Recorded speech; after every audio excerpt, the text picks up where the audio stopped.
গুনাহ মানুষের শরীর দুর্বল করে, পাপ মানুষের শরীর দুর্বল, চেহারার সৌন্দর্য নষ্ট করে,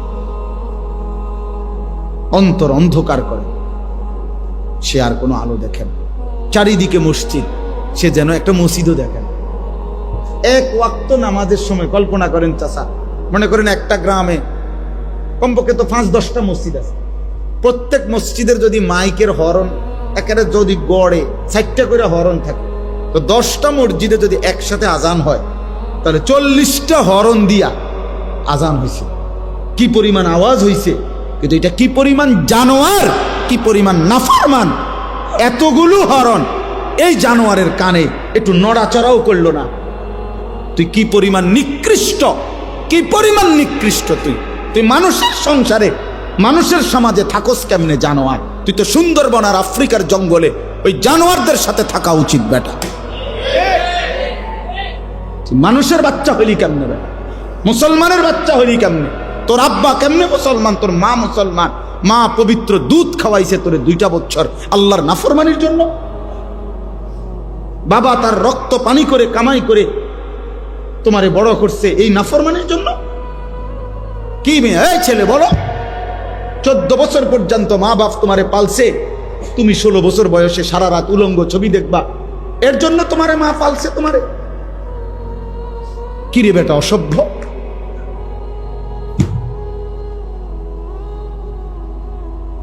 তোমা করে বুঝিয়া মা বাবা এই কষ্ট করে রক্ত পানি করে বড় করছে এ দিন রাত মোবাইল টিপবার জন্য। কার নারী দেখো? নারী তো তোমার মা, নারী তো তোমার বোন, নারী তো তোমার খালা, নারী তো তোমার দাদি। লজ্জা করে না? মনে পড়ে না ওদের কথা?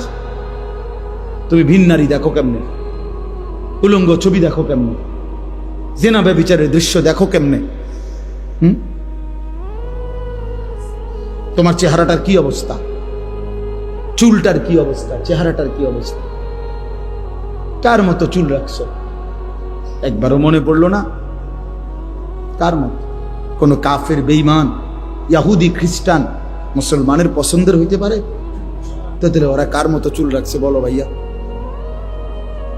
এগুলো কি কোনো কাফেরের না, কোন ইহুদির না? বলো ভাই, বলো। এত এত রুচিহীন হইলা কেন? গুনাহ এত পছন্দ হলো কেন? আল্লাহকে এভাবে ভুলে গেলাম কেন? ইয়া আইয়ুহাল ইনসান মা গাররাকা বিরাব্বিকাল কারীম।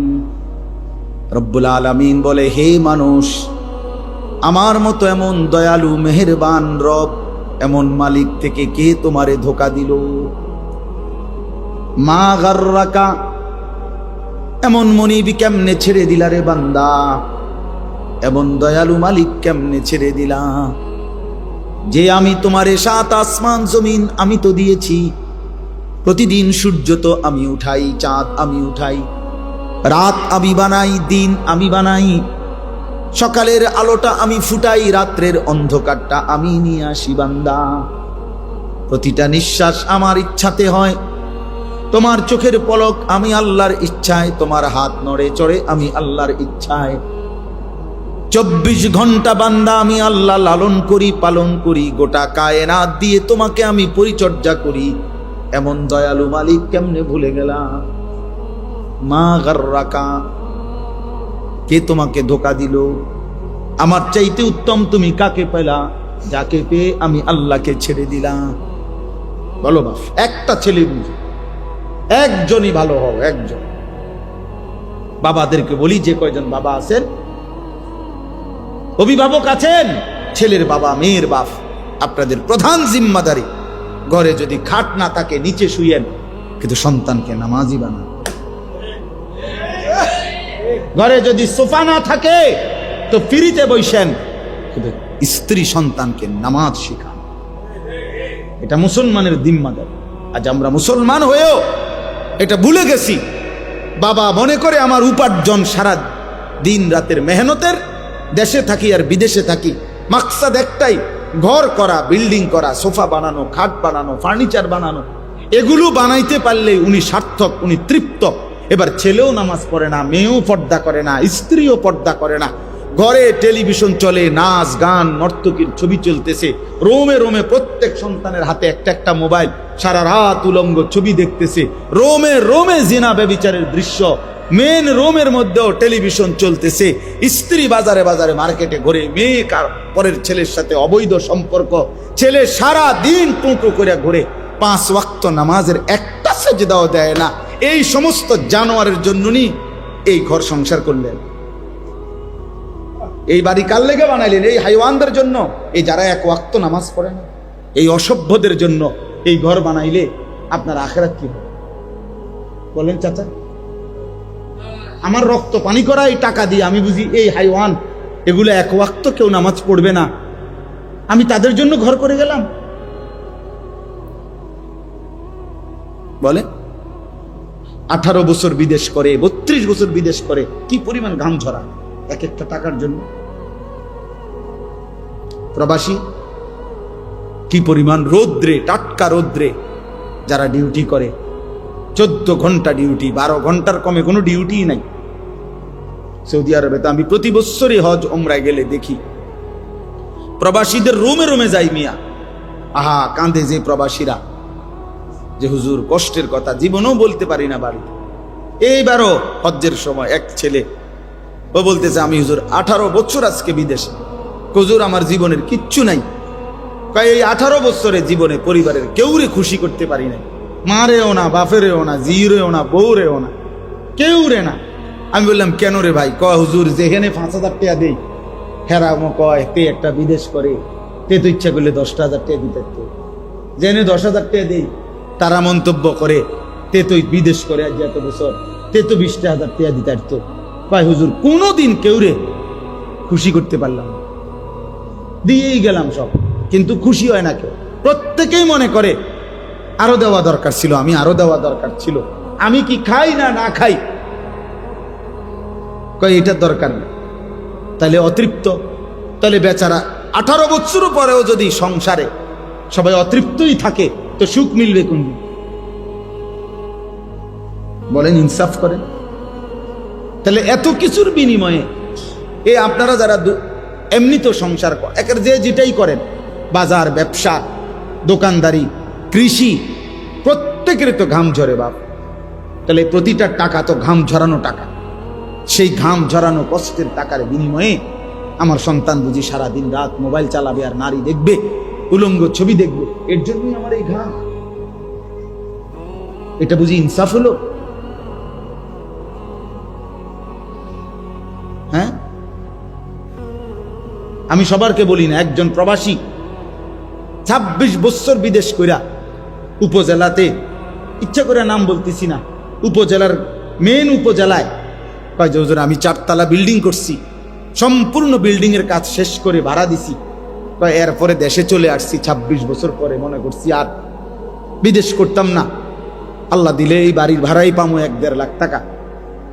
পরে উনি বলতেছে, হুজুর আইসা যখন উপজেলার মার্কেটে বাজারে আসছি, মানসে আমারে আমার বেডির নামে, মানে আমার বউয়ের নামে আমারে চেনে,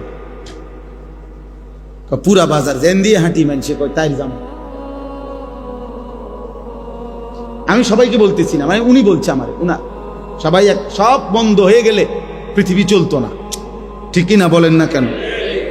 কিন্তু বলার উদ্দেশ্য হইল, ওই বাচ্চারা আমারে জড়ায় ধরে কানছে, সিএনজি থেকে নাইমা আমারে দেখা, আমি দাঁড়াই আছিলাম বাজারের, মানে ওই উপজেলার একটা বাজারে, জড়ায় ধরে কাইন্দা আমার এই কথাটা বলছে, হুজুর আমি শেষে মানে লজ্জায়, যে অর্থাৎ আমার মহিলা, আমার স্ত্রী এই পরিমাণ বাজারে ঘুরছে যে প্রত্যেকটা রিক্সাওয়ালাও আমার বেডিকে চিনে।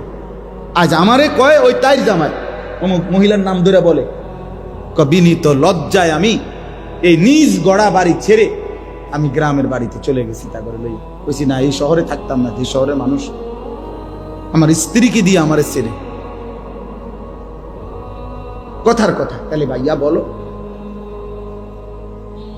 এক বাবা বলছে আমারে যে আমি হুজুর 7 বছর বিদেশ করে দামি বিল্ডিং এর 4 তলার ফ্ল্যাটে বউ বাচ্চারে ভাড়া রাখি, তা করে প্রতিটা মাসে তাদের জন্য সব টাকা দেয়। 3বার ফোন দিছি বাড়িতে, বিবিও ধরে না।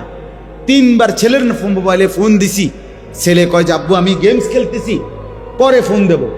যে এরপরে আবার অপেক্ষা করে আবার দিছি 3বারের পরেও আমার ছেলে কয় বললাম না তোমাকে গেমস খেলতেছি, পরে ফোন দেবো বললাম না আব্বু, বারবার ফোন দিচ্ছ কেন? আল্লাহর কসম মক্কা শরীফে বলছে লোকটা আমার। পরে কয় হুজুর আমি কেউরে না বইলা এরপরে বিদেশ থেকে বাড়িতে আসছি। আইসা কয় আমার ফুতেরে এই 4তলা বিল্ডিং থেকে লাইট থাইয়া পাও দি লাইট থাইতে নিচে নামাইছি। বেডিরও বলছি বউরে আও সবগুলার গ্রামের বাড়িতে রাখা বুঝি এনে থাক, শহরে থাকার লাগবে। আমার রক্ত পানি করা টাকা বিনিময়ে তোমার গেমস খেলা, আর আমার সাথে কথা বলার কি নাই? না, জন্মদাতা বাপ। এই জীবনের অর্জন একজনই বুঝেন, আপনার সন্তানকে দিন শিখানো আমার দায়িত্ব। প্রয়োজনে খাট কম হবে, প্রয়োজনে সোফা না হবে। আমার আব্বা আলহামদুলিল্লাহ, আমরা 5 ভাই 3 বোন। আমার বাবা মৃত্যুর সময় আমাদের জন্য কোনো বিল্ডিং করে দিয়ে যায়নি, ঘর করে দিয়ে যায়নি। 2015 সালে আব্বা ইন্তেকাল করছে, কিন্তু আমরা 5 ভাই 3 বোনকে দিন শিখাইছে বাবা। 5 ভাই আলহামদুলিল্লাহ আল্লাহর দয়া আলেম হয়েছে। বিনিময়ে 2015 সালে আব্বা যখন ইন্তেকাল করছে, এখন 25 সাল, 10 বছর। এই 10 বছরের ব্যবধানে আব্বার মৃত্যুর পরে আমরা 5 ভাই আলাদা আলাদা জায়গা কিনছি, বিল্ডিং করছি, ঘর ফার্নিচার সব কিছু কিনছি, কোনো অসুবিধা হয়েছে না। আব্বা না করে দেওয়ার পরেও এডি আমগো হইছে, কিন্তু আব্বা দিন শিখায় গেছে।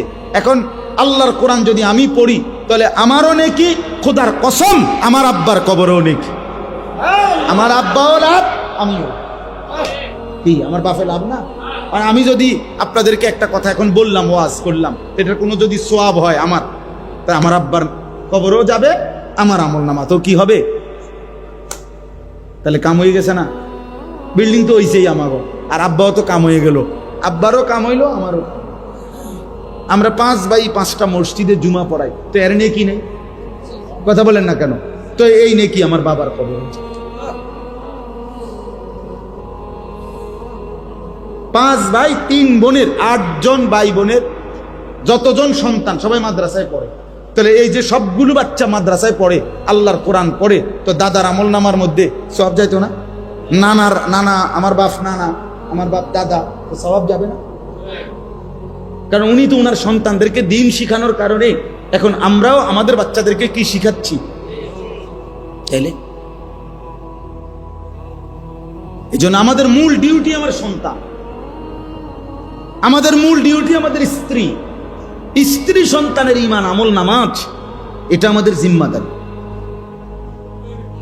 খানা আলু ভর্তা দিয়ে খাইলেও পেট ভরে যায়, 10 রকমের গোশত লইয়া বইলেও কিছুক্ষণ খাইলে পেট ভরে যায়। 10 আইটেমের তরকারি যার আছে, সে কোনো 1 বালতি ভাত খায় না, বরং সে একটা নির্দিষ্ট পরিমাণ খানা খাইয়েই কি পেট ভরে যায়। তো দুনিয়া তৃপ্ত, এমনিতে একটু পরে পেট ভরে যায়। আখিরাত আল্লাহ আমাদেরকে বুঝার তৌফিক দান করে। অতএব আমি যে কথাগুলো বলতে চাইলাম, ছেলেরা বাবা তোমাদেরকে বলছি, ধমক দেওয়া মূল মাকসাদ না। তোমার সাথে কোনো ঝগড়া করে আসি নাই আমি, না তোমার সাথে কোনো ঝগড়া করতেছি, তো তোমারে মনে করাই না। তোমরা যে কয়জন ছেলে বসছো, তোমাদের এই ছেলেদের মধ্যে অধিকাংশেরই চেহারা বলছে তোমরা নামাজ পড়ো না। আমার বাপ কেন নামাজ পড়ো না? আল্লাহকে ভুলে থাকার মধ্যে কি স্বার্থ? নবী সাল্লাল্লাহু আলাইহি ওয়াসাল্লাম স্পষ্ট হাদিসে বলছে, সবাইকে বলি, আল্লাহর নবী বলছেন 2টা নামাজ জামাতের সাথে পড়ে না ওই ব্যক্তি, খোদার কসম নবী বলছে যে মুনাফিক। লা ইয়াশহাদুহুমা মুনাফিকুন, বিশুদ্ধ হাদিস। নবীজি বলছে মুনাফিক এই 2 নামাজে আসে না। এক হলো ইশার নামাজ, এক হলো ফজরের নামাজ। আল্লাহর নবী সাল্লাল্লাহু আলাইহি ওয়াসাল্লাম ইশার নামাজ এবং ফজরের নামাজের জামাত যে পড়ে না, রাসূল বলছে স্পষ্ট এটা মুনাফিক। হযরত আব্দুল্লাহ ইবনে ওমর রাদিয়াল্লাহু তাআলার ছেলে আব্দুল্লাহ ইবনে ওমর বলেন, যে আমরা নবীজির জামানায় যে ফজরের নামাজে অনুপস্থিত থাকতো, আল্লাহর কসম তিনি বলেন আমরা নবীজির জামানায় তাকে মুনাফিক হিসাবেই ধারণা করতাম। ফজরের নামাজ যে পড়ে, বুঝছো ভাইয়া? হ্যাঁ, হযরত আব্দুল্লাহ ইবনে মাসউদ বলেন রাদিয়াল্লাহু তাআলা আনহু, তিনি বলেন আমরা নবীজির জামানায় চিহ্নিত মুনাফিক যারা, ঘোষিত মুনাফিক, চিহ্নিত, যেমন আব্দুল্লাহ ইবনে উবাই চিহ্নিত মুনাফিক ছিল, যে চিহ্নিত মুনাফিকরাও ফজরের নামাজের জামাতে আসতো এই লজ্জায় যে মানুষ তো ডাইরেক্ট মুনাফিক ডাকবে, এই জন্য লুকাইবার জন্য, মানে সে যে মুনাফিক এটা তো সে না বোঝে, এটা লুকাবার জন্য হলেও নবীর জামানায় চিহ্নিত মুনাফিকরাও ফজরের নামাজের জামাতে আসে। তাহলে তুমি মোমেন, এবার তোমার হালাত কি বলেন? বলেন। আল্লাহ নবী সাল্লাল্লাহু আলাইহি সাল্লাম বলেন ফজরের নামাজ যে পড়ে না সে খবিস, খবিস, খবিস। হাদিস এটা স্পষ্ট, খবিসান নফস। শুধু খবিস না, রাসূল বলছে তার কলজাটা, তার ভিতরটাও খবিস, তার ভিতরটা শুদ্ধ খবিস। এই খবিস একেবারে খবিস। আর খবিস থাকে কোথায়? টয়লেটে। খবিসের মূল ঠিকানা কোথায় জানেন? টয়লেটে, পেশাব পায়খানার। কেমনে বুঝলেন? নবীজি সাল্লাল্লাহু আলাইহি সাল্লামের আমল ছিল তিনি টয়লেট বাথরুমে ঢুকতে পানাহ দোয়া পড়তেন, যেটা এই দোয়ার অর্থই হলো আল্লাহ আমি খবিস থেকে কি চাই? পানাহ চাই। তাহলে বোঝা গেল খবিস কোথায় থাকে। তো নাহলে এই কথা বলতেন কেন? বিসমিল্লাহ আল্লাহুম্মা ইন্নী আউযু বিকা মিনাল খুবুসি ওয়াল খাবাইস। তাহলে বোঝা গেল খবিস কোথায় থাকে। এই জন্য এই বেনামাজি ফজর পড়ে না যেগুলো অপদার্থ, এগুলো যখন ঘুম থেকে ওঠে এটি মূলত বাথরুমের থেকে ওঠে, বাথরুমের টাঙ্কির থেকে ওঠে। এদের সারা দেহে পায়খানা, এদের সারা দেহে পেশাব। আচ্ছা, আরো প্রমাণ শুনেন। আল্লাহ নবী সাল্লাল্লাহু আলাইহি সাল্লাম বলেন যে ফজরের নামাজ পড়ে নাই, ঘুমায়েছিল, আল্লাহ রাসূল সাল্লাল্লাহু আলাইহি ওয়াসাল্লাম বলেন যাকা রাজুলুন বালাশ শাইতানু ফি উযুনাইহি। নবীজি বলেন এটা এমন লোক যার দুই কানে শয়তান পেশাব করে দিয়েছে। শয়তান তার দুই কানে মুইতা দিছে। এর শয়তান তো 6 মাসের বাচ্চা, ঠিক না? বুঝেন না এমনি কথা? শয়তান কি 6 মাসের বাচ্চা যে পেশাব অল্প করবে? শয়তান তো অনেক বয়স্ক, তার পেশাবও তো বেশি। তাহলে শয়তান কারো গায়ে মুতলে তার তো তোষক শুদ্ধ বিজ্জা যায়, তার শরীর তো ভাসে ভাসেই, তোষক শুদ্ধ কি? ছি ছি ছি ছি ছি বেটা, লজ্জা থাকা উচিত, বেটা হায়া থাকা উচিত। এই জন্য আল্লাহ রাসূল সাল্লাল্লাহু আলাইহি সাল্লাম বলছে যারা লজ্জা নাই সে যা ইচ্ছা তাই করো, যা তোকে ছেড়ে দিলাম। ইজা লাম তাস্তাহি ফাসনা মা শি'তা। হাদিস নবীজি বলছে তোমার লজ্জা নাই, ফাসনা মা শি'তা, যা যা মন চায় তাই করো, তোর ব্যাপার, যা বেটা তোকে ছেড়ে দিলাম, বেটা যা, তোর যা মন চায়। তোর মন চাইলে দাঁড়াইয়া মতো, মন চাইলে হাঁটতে হাঁটতে মতো, মন না চাইলে মন চাইলে বৈশা মতো, যেটা মন চাইলে। তোর তো যেহেতু শরমে নাই, লজ্জাই নাই, এই জন্য হায়া। আল্লাহকে কিভাবে দাঁড়াবো আমরা? বাবা রাসূলুল্লাহ সাল্লাল্লাহু আলাইহি সাল্লাম সুপারিশ করবেন এ কথা কোনো সন্দেহ নাই। সন্দেহ আছে?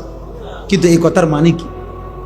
এই কথার মানে এই যে নবী কি এই কথাই তো বুঝাইছেন নাকি যে মৃত্যু পর্যন্ত তুমি গুনাহ করতে থাকো, গুনার উপরেই তুমি আইসো কবরে, আমি তোমার সুপারিশ করে জান্নাত দেব, এটাই তো অর্থ না? কথা বলেন না কেন? এটাই তো তিনি বুঝাইতে চাইছেন। তাইলে তিনি চোখের পানি ফেললেন কেন? কাঁদলেন কেন?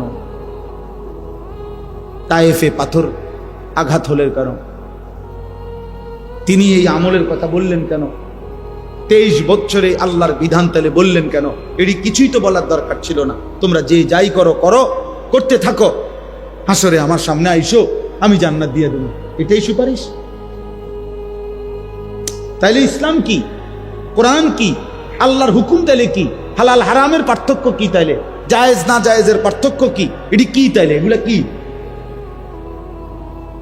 বলেন? এজন্য এটা বোঝা উচিত, আমাদের ভাবা উচিত, এটা ভাবা উচিত, আমাদের এটা ইনসাফের সাথে ভাবা উচিত। এজন্য আজকে আমাদের কথার খুলাসা, কোনোভাবে ভাইয়া গুনাহের রাস্তা, শয়তানের রাস্তা, সে পথে যাওয়া যাবে না। আল্লাহ তাআলা এখানে এটাই বলছেন। এবার শুনেন, আমার তর্জমাটা বলি। 18 নম্বর পারা, 24 নম্বর সূরা, সূরায়ে নূর, এই সূরার 21 নম্বর আয়াত আমি পড়ছি। এই আর শুধু এই আয়াতের তর্জমা বলি, তাইলে শেষ কথা ইনশাআল্লাহ। আল্লাহ তাআলা বলেন, ইয়া আইয়ুহাল্লাযীনা আমানু, হে ঈমানদারগণ। তাহলে হে মুমিনগণ। এখন বলেন, এখানে এই ডাকের মধ্যে নাই কে? বুঝেন না কথা? হে ঈমানদারগণ এ কথা বলে আল্লাহ ডাক দিয়েছেন। এখন এই ডাকের মধ্যে আমি নাই, এমন আছে কেউ? আমরা এনে বুঝেন নাই কথাটা? এখানে ডাকে নাই আল্লাহ, এমন আছেনি কেউ যে না হুজুর ঠিক আছে ডাক দিছে, কিন্তু এটা আমারে না, অন্য কেউ? আমরা সকলেই আছি। আমাদের ঘরের বিবিরাও আছে, আমাদের মায়েরাও আছে, আমাদের বোনেরাও আছে, আমাদের সমস্ত মুসলিম পরিচয়ধারী পুরুষ এবং নারী সকলেই অন্তর্ভুক্ত কিনা? ইয়া আইয়ুহাল্লাযীনা আমানু, হে ঈমানদারগণ। লা তাত্তাবিউ খুতুওয়াতিশ শাইতান। আলহামদুলিল্লাহি রাব্বিল আলামিন। আল্লাহুম্মা আনতাস সালাম ওয়া মিনকাস সালাম। তাবারাকতা ইয়া যাল জালালি ওয়াল ইকরাম। ইয়া আরহামার রাহিমিন, ইয়া আরহামার রাহিমিন, ইয়া আরহামার রাহিমিন। রব্বানা যালামনা আনফুসানা ওয়া ইল্লাম তাগফির লানা ওয়া তারহামনা লানাকুনান্না মিনাল খাসিরিন। রব্বানা আতিনা ফিদ দুনিয়া হাসানা ওয়া ফিল আখিরাতি হাসানা ওয়া কিনা আযাবান নার। রব্বিরহামহুমা কামা রব্বায়ানি সগীরা।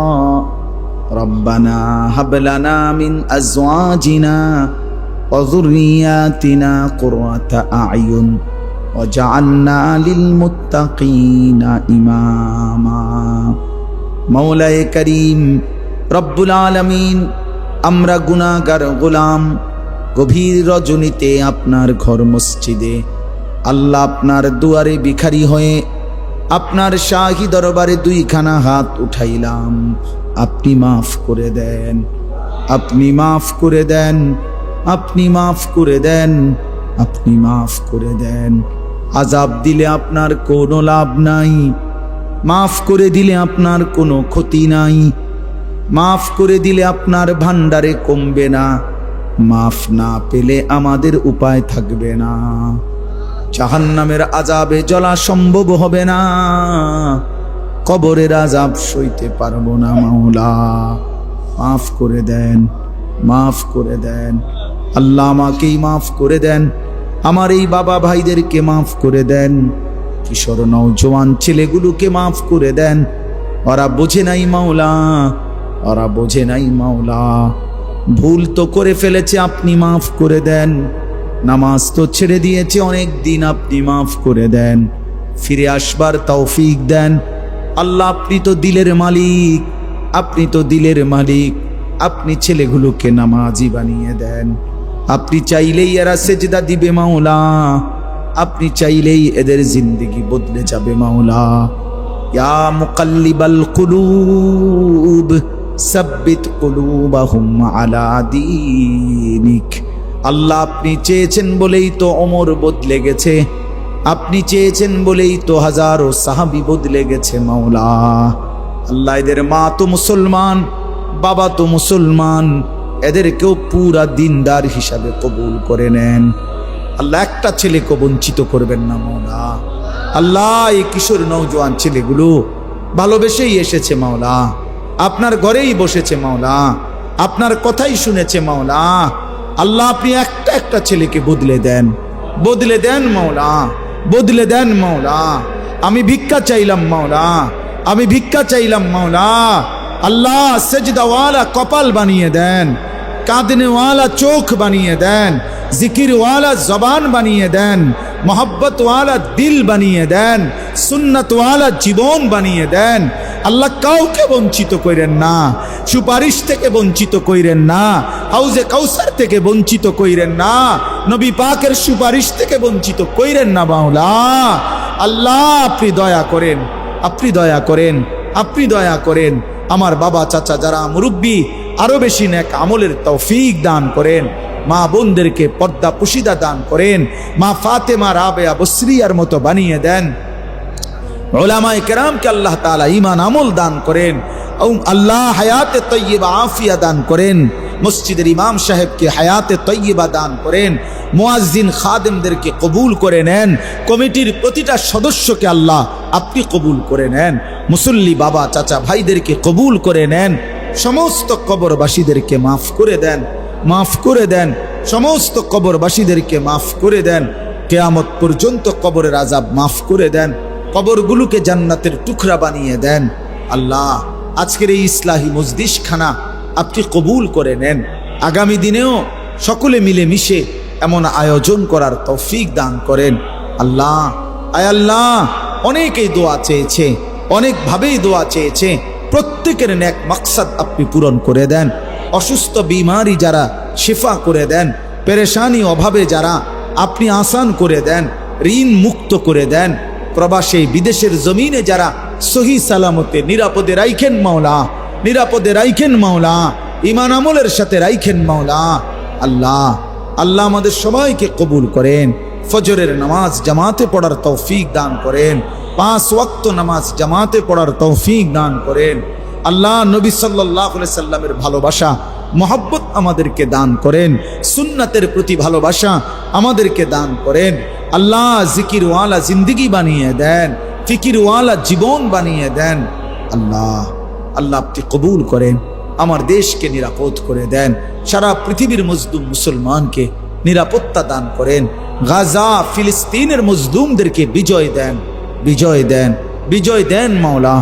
মা কষ্ট পাচ্ছে মাওলা, এতিম বাচ্চা কষ্ট পাচ্ছে মাওলা। একটা রুটির জন্য মাওলা ঘন্টার পর ঘন্টা, মাইলের পর মাইল দৌড়াচ্ছে মাওলা। মাওলা আপনি রহম করেন মাওলা। আয় মাওলা আপনি দয়া করেন মাওলা। এ দৃশ্য মেনে নেওয়া যায় না মাওলা। মাওলা আমার কিছু করার থাকলে আমাকেই নেন মাওলা, আমাকেই নেন মাওলা।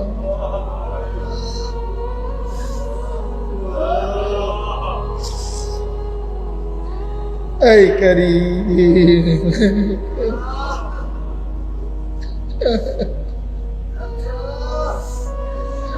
আল্লাহ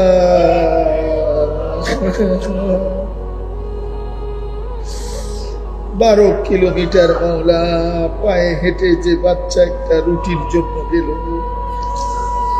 সে লাশ হয়ে ফিরে আসলো মাওলা।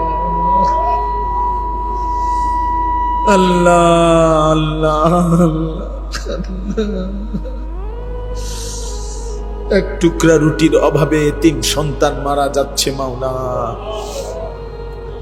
আল্লাহ আপনি গাজার বিজয় দেন, ফিলিস্তিনের বিজয় দেন, ইসরায়েলকে ধ্বংস করে দেন, নেতানিয়াহুকে ধ্বংস করে দেন, এই জালেমদেরকে ধ্বংস করে দেন, এই জালেমদেরকে ধ্বংস করে দেন। আয় মাওলা আপনার বন্ধুর উম্মত মাওলা,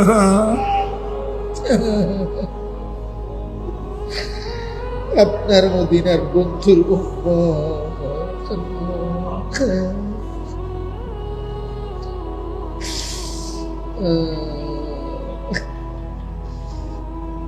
আল্লাহ এই ছেলেগুলোকে নামাজি বানায় দিয়েন মাওলা।